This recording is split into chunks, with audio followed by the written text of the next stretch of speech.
اعوذ باللہ من الشیطان الرجیم بسم اللہ الرحمن الرحیم الحمد للہ رب العالمین کہ تمام تر تعریفیں اللہ کے لیے ہیں جو تمام جہانوں کا رب ہے۔ صدق اللہ العظیم۔ ابھی جو آیت میں نے تلاوت کی یہ سورۃ الفاتحہ کی پہلی آیت ہے۔ آج کا لیکچر سورۃ الفاتحہ کی اس پہلی آیت کی تفسیر پر ہے۔ اس آیت کی تفسیر بیان کرنے کے لیے اس کو میں نے مختلف ہیڈنگز میں ڈیوائیڈ کیا ہے تاکہ اس کے ایک ایک پہلو پر غور کیا جائے اور اس آیت کا مکمل مفہوم آپ کے سامنے واضح ہو جائے۔ اس کی جو ہیڈنگز میں نے بنائی ہیں وہ اس وقت آپ کے سامنے سکرین پر ڈسپلے ہیں۔ تو اس کی ہیڈنگز کچھ یوں ہیں۔ نمبر 1، حمد کے لغوی اور اصطلاحی معنی کیا ہیں۔ نمبر 2، اللہ کی ذات کیسے ہر طرح کی تعریف کی حقدار ہے۔ نمبر 3، حمد کی کتنی اقسام ہیں۔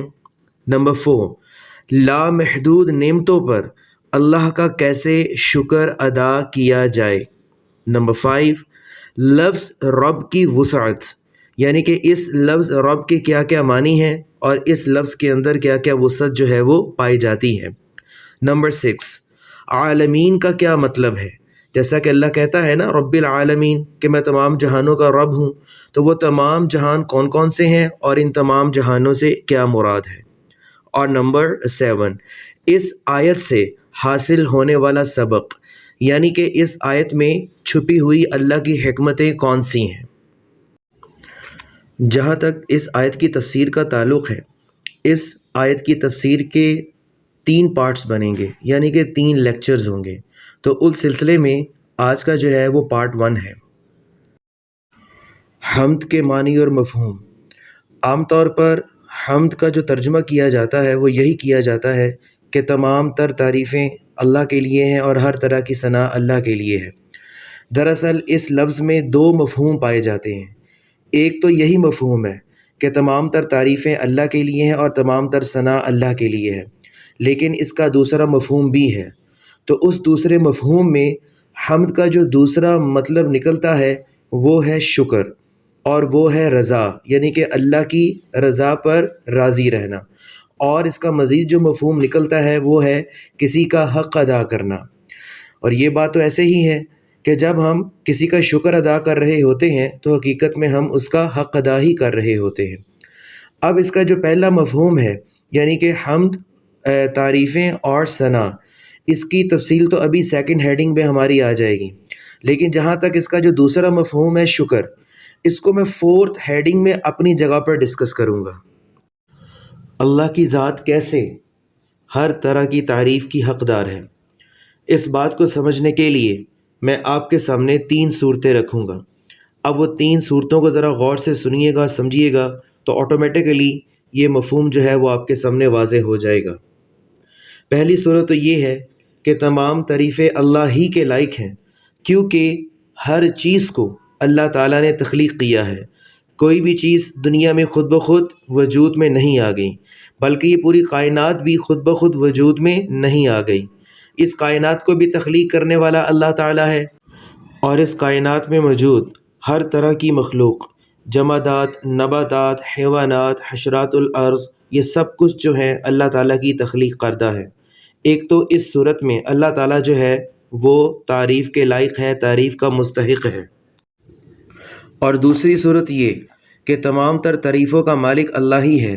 وہ اس لحاظ سے ہے کہ اللہ تعالیٰ نے جتنی بھی کائنات میں چیزیں بنائی ہیں، تخلیق کی ہیں، وہ بے مقصد تخلیق نہیں کی، باطل تخلیق نہیں کی، بلکہ ہر چیز میں اللہ تعالیٰ نے کوئی نہ کوئی خصوصیت رکھی ہے، کوئی خصلت رکھی ہے، کوئی کوالٹی رکھی ہے۔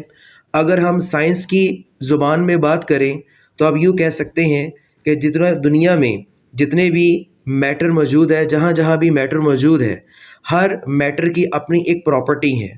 تو بات یہ آتی ہے کہ چیزیں تو اللہ تعالیٰ نے تخلیق کر دی ہیں، کیا یہ پراپرٹی، کیا یہ ان چیزوں کی خصوصیت، کیا ان چیزوں کی کوالٹی ان چیزوں نے خود اختیار کی ہیں؟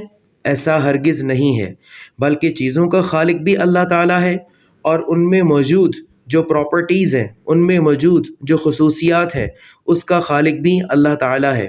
مثال کے طور پر پھول ہے، پھول کا خالق تو اللہ تعالیٰ ہے، لیکن اس پھول میں موجود جو خوشبو ہے اس کو خوشبو دینے والا بھی اللہ تعالیٰ ہی کی ذات ہے۔ اسی طرح اگر ہم سورج کی بات کرتے ہیں تو سورج کو بھی اللہ نے ہی تخلیق کیا ہے، اور اس کے اندر موجود جو اس کی پراپرٹی ہے انرجی کی شکل میں، روشنی کی شکل میں، وہ جو روشنی ہے، وہ جو انرجی ہے، اس کا خالق بھی اللہ تعالیٰ ہی ہے۔ اسی طرح اگر ہم اپنی مثال لیتے ہیں، انسان کی اگزامپل اگر ہم سامنے رکھتے ہیں تو اللہ تعالیٰ نے انسان کو آنکھیں دیں دیکھنے کے لیے۔ اب وہ جو آنکھیں ہیں ان کے اندر جو دیکھنے کی پراپرٹی موجود ہے وہ بھی اللہ تعالیٰ کی دی ہوئی ہے۔ کان جو ہیں ان کے اندر جو سننے کی پراپرٹی موجود ہے وہ بھی اللہ تعالیٰ نے دی ہوئی ہے۔ اسی طرح جو ہیومن برین ہے، اب برین تو ایک میٹر ہے، لیکن اس کے اندر جو فیصلہ کرنے کی، جو سوچنے کی صلاحیت ہے، جو پراپرٹی ہے، وہ بھی اللہ تعالیٰ کی دی ہوئی ہے۔ اسی طرح اگر کوئی عالم ہے بہت بڑا، تو اس عالم کی اگر ہم تعریف کرتے ہیں تو وہ عالم کو علم کس نے دیا ہے؟ اللہ تعالیٰ ہی نے دیا ہے۔ اس عالم کا خالق بھی اللہ تعالیٰ ہے، اور اس عالم کو دیے گئے علم کا خالق بھی اللہ تعالیٰ ہی ہے۔ تو اس کا مطلب یہ ہوا کہ کائنات میں جتنی بھی موجود چیزیں ہیں، چاہے وہ جمادات ہوں، نباتات ہوں، حیوانات ہوں، یا غیر مرئی مخلوق ہوں، جس طرح فرشتے ہو گئے، جنات ہو گئے، تو ان کے اندر جو بھی پراپرٹیز پائی جاتی ہیں، یعنی کہ جو بھی خوبیاں اور کوالٹیز پائی جاتی ہیں، یہ ان کی ذاتی نہیں ہے بلکہ عطائی ہیں، یعنی کہ اللہ تعالیٰ کی عطا کردہ ہیں۔ تو اس اعتبار سے بھی، اس دوسری صورت کی شکل میں بھی اللہ تعالیٰ ہی تمام تعریفوں کا مالک ہے۔ جب ہم ان دو پہلی صورتوں کو دیکھ چکے ہیں تو تیسری صورت سمجھنا بڑا آسان ہے کہ جب ہر چیز کو پیدا ہی اللہ نے کیا ہے اور ہر چیز کے اندر خوبی بھی اللہ ہی نے رکھی ہے، تو اٹ مینز دیٹ کہ اللہ تعالیٰ ہی مالک ہے تمام چیزوں کا، اور ہماری ذات اور باقی کائنات کی جتنی بھی چیزیں ہیں وہ سب اللہ تعالیٰ کی مملوک ہے، اللہ تعالیٰ کی ملکیت ہے۔ تو اس اعتبار سے بھی، مالک ہونے کے اعتبار سے بھی اللہ تعالیٰ جو ہے وہ تمام تر تعریفوں کا مستحق ہے۔